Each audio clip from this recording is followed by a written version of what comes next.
chase at sea. These are international waters far out in the Atlantic. The men on board ship have a job to do. The men in the dinghies are trying to stop them doing it.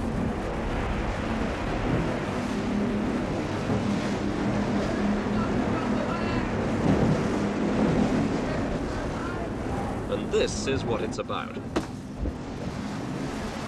Low-level nuclear waste tipped overboard by a British ship. Protestors are given a hard time, but for them it's worth it. Their aim?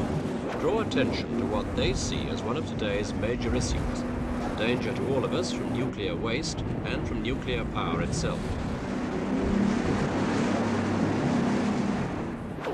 Nuclear power stations are always well guarded for security reasons, and they're often built in remote areas like this one at Dounreay in the north of Scotland. They're never very popular with local residents, especially with the recurring stories of accidents and near disasters involving these plants. And it's becoming increasingly a worldwide problem. 44 countries now have a nuclear energy program of one kind or another. 21 of them have working power reactors. There are 151 of these throughout the world, with a similar number under construction. Nuclear power stations were hailed a few years ago as the answer to our future energy needs. And as the oil crisis deepens, the pressure on governments to go nuclear gets stronger. But the safety problems have made nuclear power a hot political issue. Even President Carter shied away from it in his recent crisis speech on energy.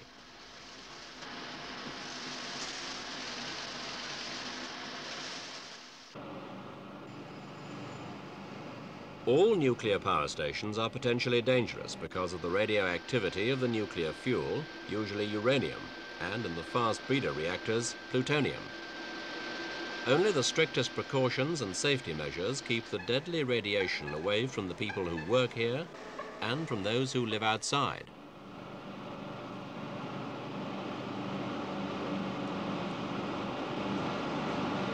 Radioactivity, though, does have its beneficial uses. It can even help to save lives. At this hospital, a doctor has injected into a patient's bloodstream a mildly radioactive fluid which circulates to the brain. If the patient, as suspected, has a brain tumor, a dangerous operation can be avoided by using this special equipment. Any blockages in the blood flow show up clearly on the monitor. As soon as possible, all the surgical equipment and protective clothing are discarded. They aren't regarded as a serious health threat, but they are radioactive, and they must be disposed of safely. Some of it's buried in tips like this. The scientists say the waste is only dangerous if eaten, but the environmentalists say the marauding gulls eat it, and that gets radioactivity into the food chain.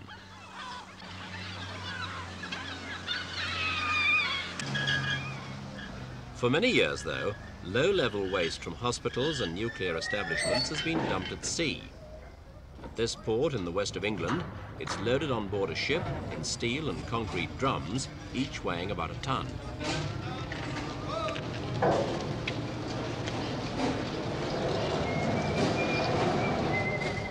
The waste includes protective clothing, old air filters, and various pieces of discarded equipment. Once a year, a shipload is taken out into the Atlantic and dumped. Several other European countries do the same.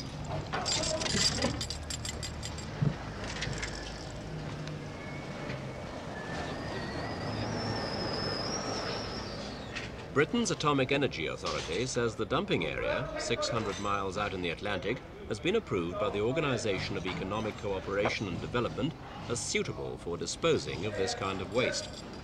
But as the debate over safety intensified, many of the dockers refused to handle the material.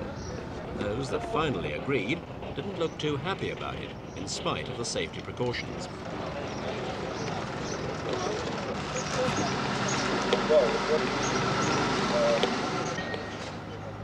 An official of Britain's Atomic Energy Authority, Mr. Graham Starr, was supervising the operation, and in his view, there was no danger. Well, this is all low-level waste.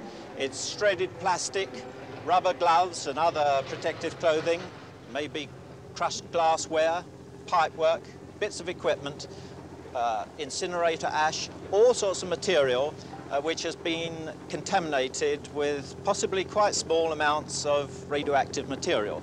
So we're getting rid of something like 225 tons of waste, but of course the bulk of that is the material which is contaminated. It's not 225 tons of radioactive material.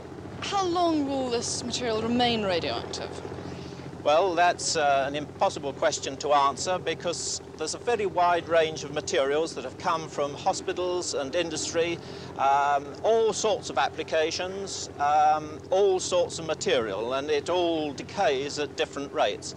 Probably the biggest quantity of one single substance is tritium, a form of heavy hydrogen, if you like, which is radioactive, and which loses half its radioactivity in perhaps something like 10 years. So that this material will still be radioactive in 20 years' time?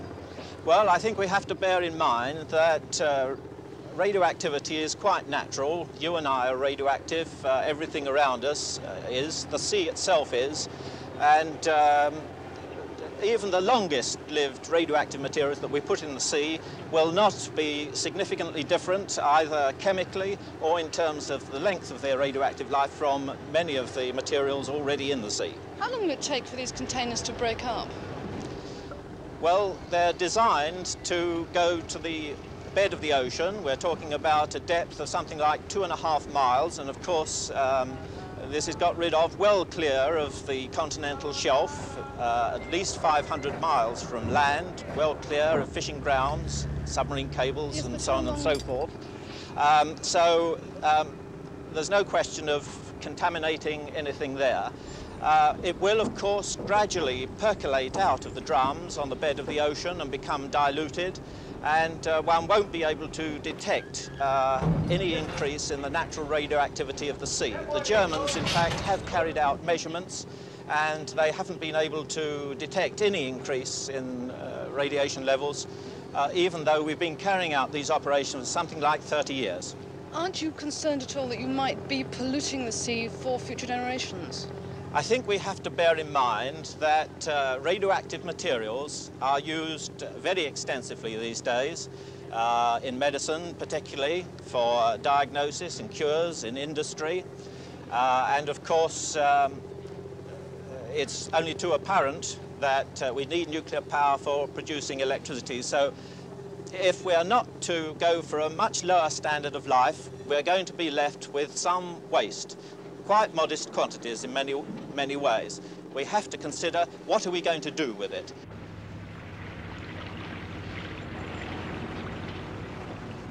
And so the ship set sail in mid-July to carry out its dumping mission. But the Greenpeace vessel, the Rainbow Warrior, was waiting. The environmentalists were keeping a close eye on developments, and they were quickly in pursuit. The Rainbow Warrior is already a veteran of several environmental missions. Greenpeace has taken direct, non-violent action in nuclear bomb testing areas, against whale hunters and against seal cullers. But this time their message was simple and specific. No nuclear power. The risks are too great.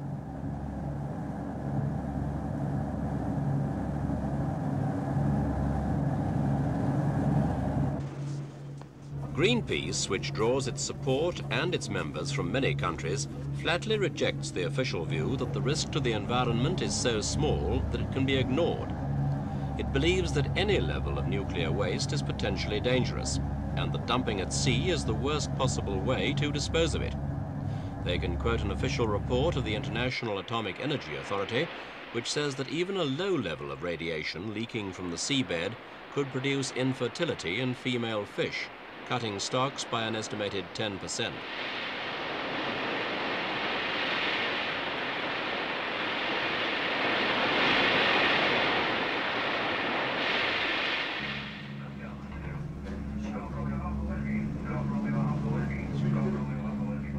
Official assurances that the dumping area was far from underground cables and fishing grounds got no confirmation during the pursuit.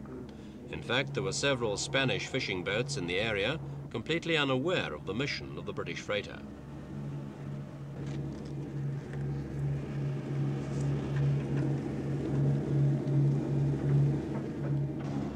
world's oceans, and especially international waters, belong to us all, and no one has the right to use them as dumps.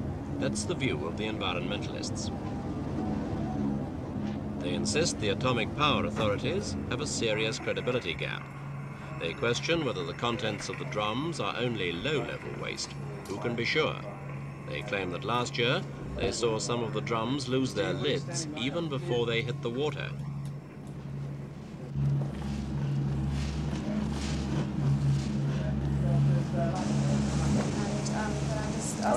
As final preparations were made for the intervention, we asked Greenpeace Director David McTaggart how he justified action against a ship that was carrying out the dumping in accordance with an international agreement. The question is, what right do they have to be here? The oceans here belong to everybody by common heritage. They're international waters. It's a law that's gone back to 1600. It isn't a question of that. It's a question of them. They're dumping pollution in the water, nuclear waste in the water. That goes through the fish. It comes back to mankind. I mean, it's disgusting. It really is. And I think that everybody has to question the right of any government to dump that kind of waste in these oceans. At last, the freighter is in their sights, and the outboard-powered dinghies are launched.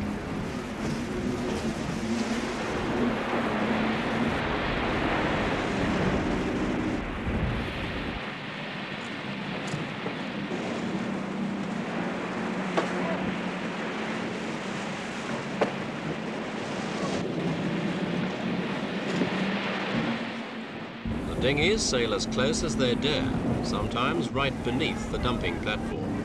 It's every bit as dangerous as it looks.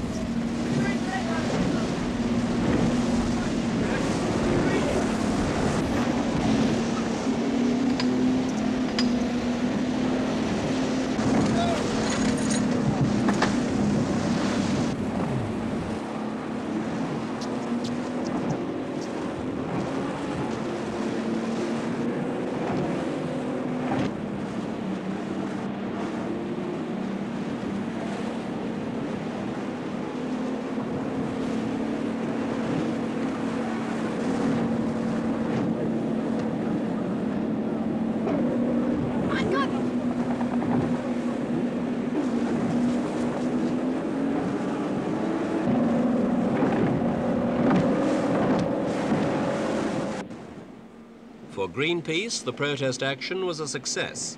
The dumping operation was interrupted, nobody got hurt, and public attention was drawn again to the nuclear waste issue.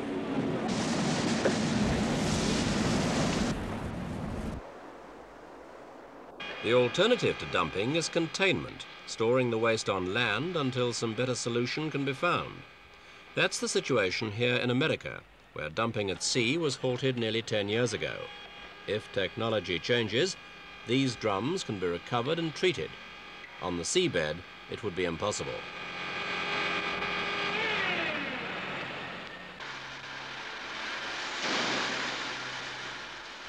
West Germany, too, favours containment. The West Germans are carrying out an interesting experiment, though, at a disused salt mine. Waste is dumped by remote control hundreds of meters underground, comparatively secure in the salt rock caverns. But every year brings more and more drums from hospitals and power stations. Worse than that, if the fast breeder reactor program goes ahead as planned, there will be plutonium waste too, the most deadly of nuclear material. A disposal unit like this one couldn't handle it. There just isn't sufficient protection against the radiation. Nuclear power is now a major international issue. In West Germany, as in many other countries, anti-nuclear demonstrators are a force to be reckoned with. In Sweden, 2 governments have fallen over nuclear-related issues, and a national referendum in Austria embarrassed the government by preventing the opening of a new, expensive nuclear plant. Windscale in northern England, one of the first nuclear establishments, and the site of 5 active nuclear reactors, each using plutonium. The main advantage of these breeder reactors is that they can make a little uranium go a long way. They recycle plutonium a substance that doesn't exist in nature and which is otherwise a waste product difficult to dispose of. Britain even takes in nuclear waste from other countries, for example Japan, to extract the plutonium for reuse. The fast breeders are seen as the most efficient way of meeting future energy needs. Scientists say that in theory, as little as 5,000 tons of uranium could produce energy equivalent to all of Britain's North Sea oil and gas deposits. The concept is staggering, and it's the main reason why Britain is pushing ahead with its nuclear program. There have been scares and accidents in the past, but atomic energy officials claim that safety levels are higher now than ever.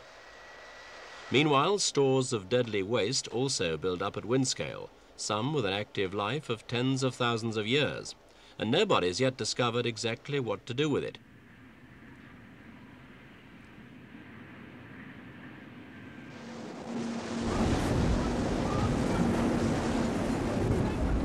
Greenpeace reasons that the answer is certainly not dumping waste of any kind at sea, or even if a disposal solution is found, the material on the seabed is beyond recovery, and there's a strong likelihood that even low-grade waste will get into the food chain with unforeseen consequences.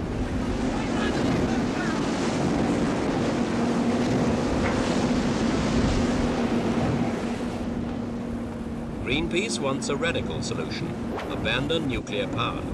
Then the unanswered problems of waste disposal and the threat of a major power plant catastrophe simply disappear. How would we be meeting our energy needs, they ask, if nuclear power hadn't been discovered?